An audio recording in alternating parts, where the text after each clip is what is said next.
మంది, auto driver సేవ కింద 1762 మంది, సముద్ర చేపల వేట నిషేధ సమయంలో ఉన్నటువంటి మత్స్యకార సేవలో 457 మంది ఈ పొరుగు సేవల ద్వారా చేసేటువంటి వాళ్ళు లబ్ధి పొందడం జరిగింది. అధ్యక్ష. గల్లా మాధవ్ గారు.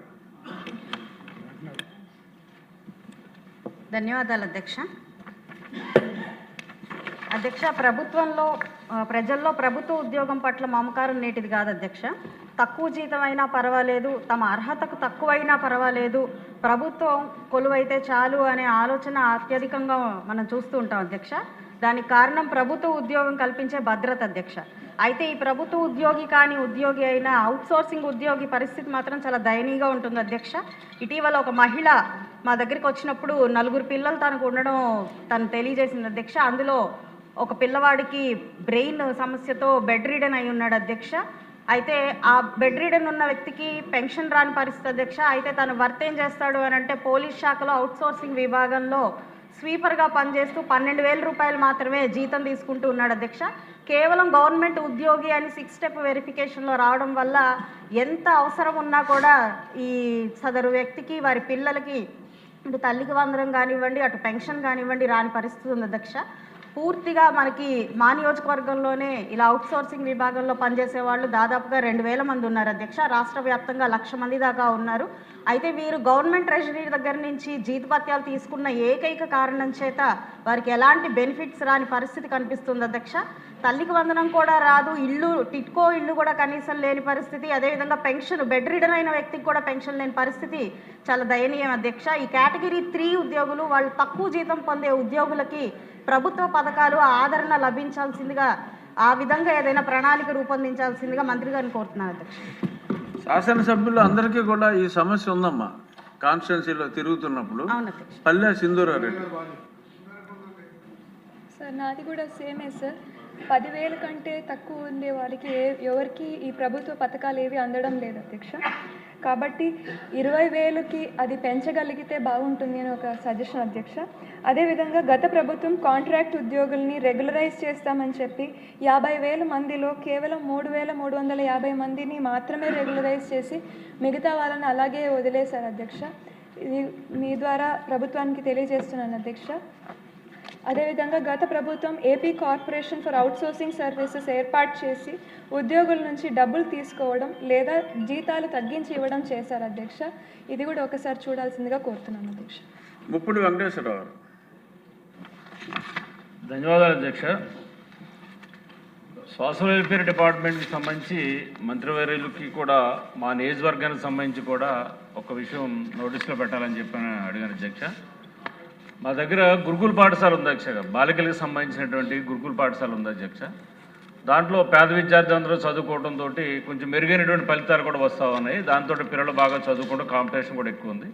అక్కడ పనిచేస్తున్నటువంటి టీచింగ్ కానీ నాన్ టీచింగ్ కానీ, అదేవిధంగా సోషల్ వెల్ఫేర్ హాస్టల్లో పనిచేస్తున్నటువంటి వాళ్ళు ఎవరైతే అటెండర్స్ కానీ కుక్స్ కానీ అక్కడ పనిచేస్తున్న అవుట్సోర్స్ ఉద్యోగస్తులు ఎవరైతే ఉన్నారో వాళ్ళందరూ కూడా చాలా కాలం నుంచి కూడా సుమారుగా 10-15 సంవత్సరాల నుంచి అయితే కనుక అక్కడ ఉన్న పనిచేస్తున్న టీచర్స్ కూడా మాకు రెగ్యులరైజేషన్ అవ్వలేదని చెప్పని కూడా చాలా ఇబ్బంది పడుతూ ఉన్నారు. వాళ్ళు డిఎస్సీలో వాటిలో కూడా క్వాలిఫై కూడా చేయడానికి కూడా ఇబ్బంది ఉందని చెప్పని కూడా చెప్పడం జరిగింది అధ్యక్ష. వారందరినీ కూడా రెగ్యులర్ చేసి కొంచెం మాకు న్యాయం చేయాలి. మీరు డిఎస్సీ తీసి అనేక మంది ఉపాధ్యాయుల్ని ఆదుకుంటూ ఉన్నారు నిరుద్యోగులు కాబట్టి, మీ ఎన్డీఏ కూటమి వచ్చిన తర్వాత అన్ని శాఖల ఉద్యోగాలు తెస్తూ ఉన్నారు కాబట్టి మమ్మల్ని కూడా ఆదుకోవాలని చెప్పని కూడా వారు రిప్రజెంటేషన్లు ఇవ్వడం, మంత్రి గారికి కూడా ఇవ్వాలని చెప్పని కూడా ఆలోచనతో కూడా ఇవ్వడం జరుగుతుంది అధ్యక్ష. సో హాస్టల్లో పనిచేస్తున్నటువంటి వాళ్ళు కూడా అదేవిధంగా ఇబ్బంది పడుతున్నారు. సాలిసాలం జీతాలతో ఇప్పుడు మనం చూసుకుంటే కనుక మార్కెట్లో కూడా అన్ని రకాల కూడా రేట్లు కూడా పెరుగుతున్నటువంటి పరిస్థితుల్లో వాళ్ళ జీతభత్యాలు కూడా పెరగని పరిస్థితుల్లో వాళ్ళు చాలా కుటుంబాల పోషణ కోసం, పిల్లల్ని చదివించుకోవడం కోసం ఇబ్బంది పడుతున్న పరిస్థితి ఉంది. కాబట్టి మా నియోజకవర్గమే కాదు, మీరు చెప్పినట్టుగా రాష్ట్ర వ్యాప్తంగా కూడా ఈ సమస్య ఉంది. కాబట్టి ఇటువన్నీ కూడా దృష్టిలో పెట్టుకుని ఈ అవుట్సోర్స్ పనిచేస్తున్న ఉద్యోగస్తులకి జీతాలు పెంచేటువంటి విధంగా కొంచెం తగు చర్యలు తీసుకోవాలని చెప్పని మీ ద్వారాగా మంత్రివర్యుల్ని కోరుతున్నా అధ్యక్ష. థ్యాంక్ యూ అధ్యక్ష. కొండయ్య గారు. అధ్యక్ష, ఈ సమస్యకి నాకు తెలిసినంత వరకు ఈ మిగతా ఏదైతే పథకాలు ఉన్నాయో వాటి కూడా ఇస్తే బాగుంటుంది, కానీ జీతం పెంచినంత మాత్రాన అది పాలసీ మ్యాటర్ అవుతుంది. ఆ రకంగా చేస్తే బాగుంటుందని నాకు కూడా అనిపిస్తుంది. సేమ్ అదే అభిప్రాయం. మంత్రి గారు.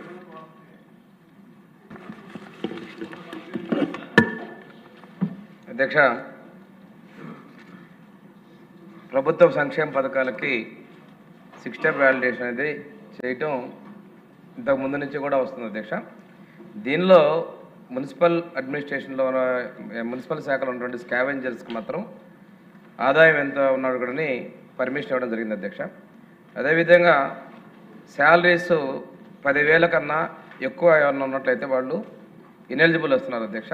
సిఎఫ్ఎంఎస్లో మన సభ్యులు చెప్పినట్లుగా ఉన్నటువంటి వాళ్ళు కొన్ని చోట్ల గవర్నమెంట్ ఉద్యోగాలను రావటం ఇలాంటివి మా దృష్టికి వచ్చింది అధ్యక్ష. ఇది ప్రభుత్వం పరిశీలన చేస్తుంది అధ్యక్ష. గ్రామీణ ప్రాంతాల్లో అయితే 1,20,000 అంతకన్నా సమానంగా ఉన్నటువంటి వాళ్ళకి ఆదాయం ఉన్నటువంటి వాళ్ళకి ఈ పథకాలు వర్తిస్తాయి. పట్టణ ప్రాంతంలో 1,44,000 అంతకన్నా సమానంగా ఉన్నటువంటి వాళ్ళకి ఈ పథకాలు ప్రభుత్వ సంక్షేమ పథకాలు వర్తిస్తాయి అధ్యక్ష.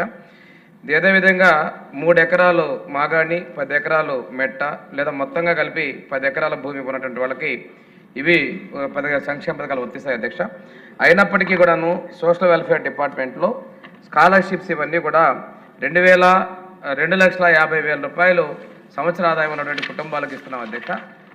ఇది కేంద్ర ప్రభుత్వం నుంచి ఉన్నటువంటి నిబంధనల్ని అడాప్ట్ చేసుకొని ఎస్సీ, ఎస్టీ, బీసీ విద్యార్థులకి ఈ సంక్షేమ పథకాలను మేము అందిస్తున్నాం అధ్యక్ష. గౌరవ సభ్యులు చేసిన సూచనల్ని ఆర్థిక శాఖ దృష్టికి తీసుకెళ్తాం అధ్యక్ష. Thank you. ధన్యవాదాలు. ఇప్పుడు క్వశ్చన్ నెంబర్ 1319 పాసారథి గారు. అధ్యక్ష, ఏ ప్రశ్నకు సమాధానం? శ్రీకాకుళంలో రాజీవ్ గృహకల్ప కింద 2004-2005లో 672 ప్లాట్లు నిర్మించడమైంది అధ్యక్ష. బాంబే పథకం కింద 2005-2006లో 507 ప్లాట్లు నిర్మించడమైంది. పైన పేర్కొన్న కాలనీలకు మరమ్మతులు అవసరం. ఎందుకంటే దాదాపు 20 సంవత్సరాలు అయింది కాబట్టి అధ్యక్ష కొంత డ్యామేజ్ అయిన మాట వస్తుంది. కానీ ప్రస్తుత విధానం ప్రకారం లబ్ధిదారులే స్వయంగా మరమ్మతులు నిర్వహించాల్సి ఉంది. డాక్టర్ అరవింద్ బాబు గారు.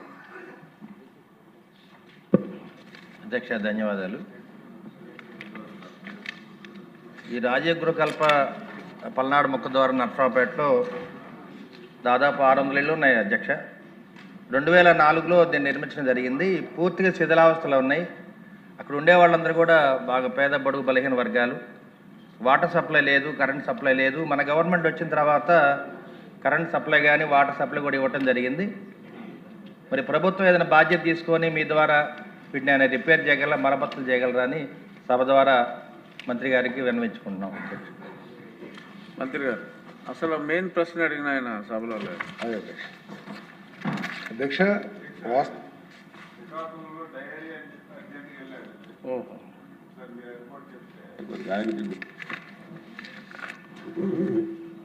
అధ్యక్ష, ఈ రాజీవ్ గృహకల్ప బాంబే ఇది పూర్తిగా బ్యాంక్ ఫైనాన్స్తోనూ బెనిఫిషరీ కంట్రిబ్యూషన్తోనే కట్టిన గృహాలు అధ్యక్ష. ప్రస్తుతం అయితే వీటికి రిపేర్ చేయడానికి ప్రభుత్వం దగ్గర ఎటువంటి పాలసీ లేదు అధ్యక్ష.